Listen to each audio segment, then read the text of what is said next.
I have trouble regulating my emotions. I have a suspicion it's to do with the fact that I'm 98th percentile in openness, conscientiousness, and neuroticism, and 2nd percentile in agreeableness and extroversion.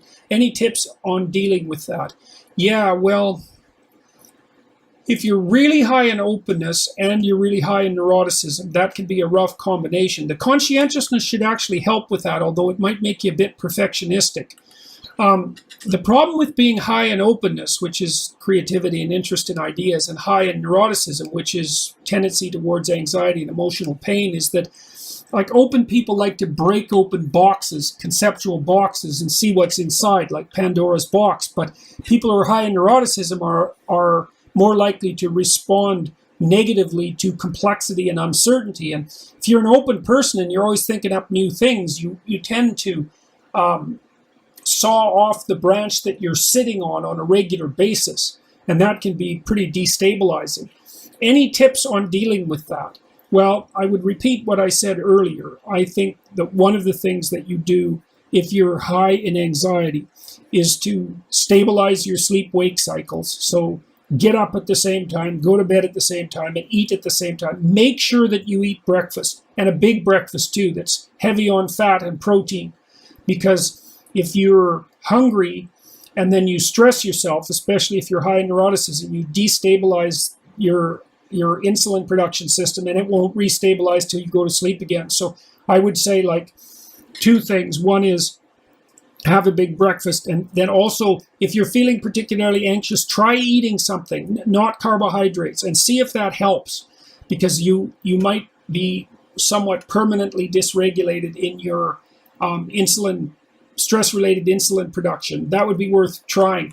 I would also say that you should shield yourself to some degree from news sources and sources of bad news, especially catastrophic news, because most of it isn't news. It's the repetition of things that we already know full well. And there's reason to protect yourself from an onslaught of negative information, especially when it's not really necessary for you. I mean, I don't think you should bury your head in the sand, but constant exposure to the catastrophes of the world,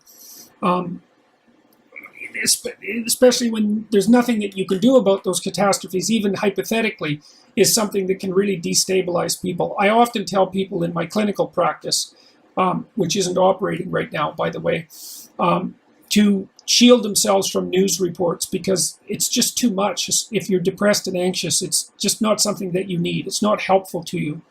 2nd percentile in agreeableness and extroversion.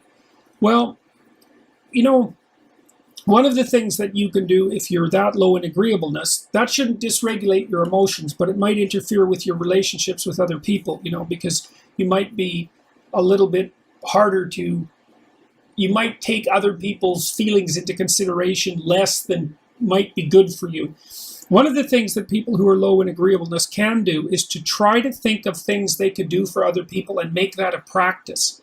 You know, like maybe once a week you could consciously do someone a favor or give someone a gift, something like that, and practice being, what would you call it, compassionate and polite.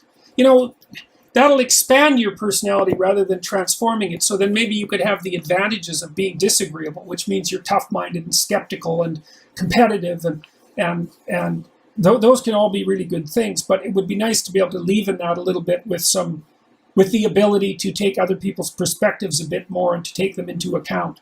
And then, you know, if your relationships improve, that can also improve your emotional stability, because one of the ways that people regulate their anxiety is by having people around them that they get along with.